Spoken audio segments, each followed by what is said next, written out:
కేంద్ర ప్రభుత్వ ప్రజా వ్యతిరేక విధానాలకు వ్యతిరేకంగా ఖమ్మంలో అఖిలపక్షాలు చేపట్టిన జైల్ భరో కార్యక్రమం ఉద్రిక్తంగా మారింది. వామపక్షాలు, కాంగ్రెస్, బీఆర్ఎస్ ఆధ్వర్యంలో నిర్వహించిన ఈ కార్యక్రమానికి భారీగా నాయకులు, కార్యకర్తలు తరలివచ్చారు. జడ్పీ సెంటర్ నుంచి ఇల్లందు క్రాస్ రోడ్డు వరకు భారీ ర్యాలీ నిర్వహించారు. ముందస్తు చర్యల్లో భాగంగా పోలీసులు భారీగా మోహరించారు. ర్యాలీ సందర్భంగా వామపక్షాలు, కాంగ్రెస్, బీఆర్ఎస్ కు చెందిన పలువురు నేతలను పోలీసులు అరెస్ట్ చేశారు. అరెస్ట్ చేసిన నేతలను టూటౌన్ పోలీస్ స్టేషన్ కు తరలించారు. అరెస్ట్ చేసిన నేతలను విడుదల చేయాలంటూ నేతలు డిమాండ్ చేస్తున్నారు. దీనిపై మరింత సమాచారం మా ప్రతినిధి సైదులు అందిస్తారు.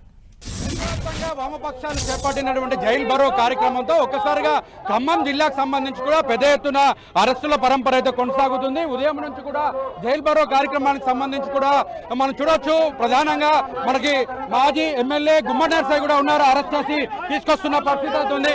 సార్ చెప్పండి, మీ జైల్ భరో కార్యక్రమంలో అరెస్ట్ అవుతున్నారు, ఎలా చూడాలి?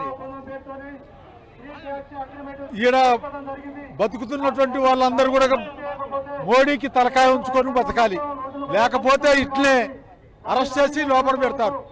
అందుకని ఇలా ఆ సంగతి ఏదో తెలుసడానికి ఈ బరో కార్యక్రమం జరుగుతుంది. అంటే వామపక్షాలు ఇచ్చినటువంటి అరెస్టులకు సంబంధించి కూడా పెద్ద ఎత్తున మనతో మాట్లాడిన నాయకులు. సార్ చెప్పండి, ఈ అరెస్టులను ఎలా చూడాలి? కేంద్ర ప్రభుత్వం, రాష్ట్ర ప్రభుత్వాలతోటి రైతు విధానాల చట్టాలు, నల్ల చట్టాలకు వ్యతిరేకంగా, కార్మిక చట్టాల సవరణకు వ్యతిరేకంగా రైతాంగం, కార్మికులు, వ్యవసాయ కూలీలు శాంతియుతంగా జైలు బారో కార్యక్రమం నిర్వహిస్తుంటే ఇవాళ ప్రభుత్వం కావాలని అక్రమంగా అరెస్టులు చేస్తుంది.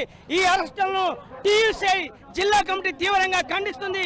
ఇదే విధానాలు కొనసాగిస్తే రాబోయే కాలంలో మోడీకి సమాధి కడతామని ఈ సందర్భంగా హెచ్చరిస్తున్నాం. చెప్పండి, ప్రధానంగా మొత్తంగా అంటే నల్ల చట్టాలకు వ్యతిరేకంగా సాగుతున్న పోరాటమా, లేకపోతే అన్ని సమస్యల మీద పోరాటం సాగుతుందా? ఈరోజు కేంద్ర ప్రభుత్వం ప్రజానికానికి అన్ని రకాల సమస్యల మీద ఈ నిరసన కార్యక్రమం, ముఖ్యంగా రైతాంగానికి సంబంధించినటువంటి కార్మిక చట్టాలు, అదేవిధంగా కూలీల యొక్క పనిదినాలను పోగొట్టింది. ఈ యొక్క మొత్తం చట్టాలను వ్యతిరేకంగా, కేంద్ర ప్రభుత్వం విధానాలకు వ్యతిరేకంగా ఈరోజు జైలు భరో కార్యక్రమం చేస్తున్నాం. ప్రభుత్వం ఇప్పుడైనా మేల్కొని ఈ చట్టాలని, రైతులను కాపాడాలి.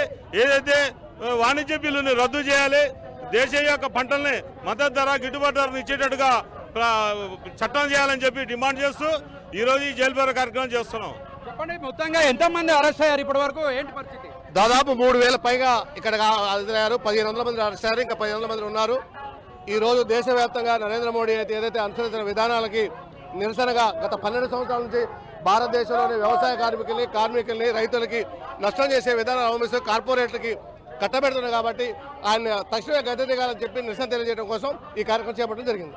మొత్తంగా చూసుకున్నట్లయితే బీజేపీ పార్టీ మీద కాంగ్రెస్ పార్టీ కావచ్చు, అదేవిధంగా బీఆర్ఎస్ పార్టీకి సంబంధించి సిపిఎం, సిపిఐ, ఎంఎల్ పార్టీలకు సంబంధించినటువంటి నాయకత్వం, కార్యకర్తలు పెద్ద ఎత్తున అన్ని వర్గాల ప్రజలు మాత్రం పెద్ద ఎత్తున ఆందోళన కొనసాగిస్తున్న పరిస్థితి.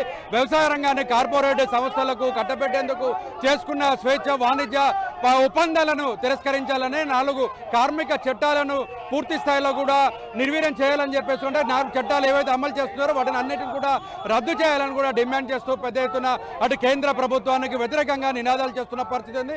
మోడీ డౌన్ డౌన్ అంటూ కూడా పరంపర అంటే మొత్తం నినాదాలు అయితే కొనసాగుతుంది. ఓవరాల్ గా చూస్తే ఉమ్మడి ఖమ్మం జిల్లా వ్యాప్తంగా చూస్తే అటు కార్మిక వర్గాలు కావచ్చు, మహిళలు పెద్ద ఎత్తున కూడా ఆందోళన కొనసాగిస్తున్న పరిస్థితి. అన్ని సబ్బండ వర్గాల ప్రజలంతా కూడా జైల్ భరో కార్యక్రమానికి సంబంధించి నినాదాలు చేస్తూ కూడా అరెస్టుల పరంపర అయితే కొనసాగుతుంది. మొత్తంగా చూసుకున్నట్లయితే దేశవ్యాప్తంగా కొనసాగుతున్న ఈ కార్యక్రమం, జైల్ భరో కార్యక్రమం ఒక రకంగా చెప్పాలంటే సక్సెస్ సాధించిందని కూడా చెప్పుకోవచ్చు. ఉదయం నుంచి జరిగిన భారీ ర్యాలీకి సంబంధించి ర్యాలీతో పాటు అరెస్టుల పరంపర కొనసాగుతుంటూ టూటౌన్ పోలీస్ స్టేషన్లో మాత్రం కీలకమైన నేతలు, అన్ని పార్టీలకు సంబంధించిన కీలకమైన నేతలను అరెస్టులు చేశారు. అరెస్టుల పరంపర కొనసాగడంతో పాటు అరెస్ట్ అయినటువంటి వారిని వెంటనే విడుదల చేయాలని కూడా డిమాండ్ చేస్తున్న పరిస్థితి. కెమెరామెన్ విజయ్తో సైదులు, 10 టీవీ, ఖమ్మం.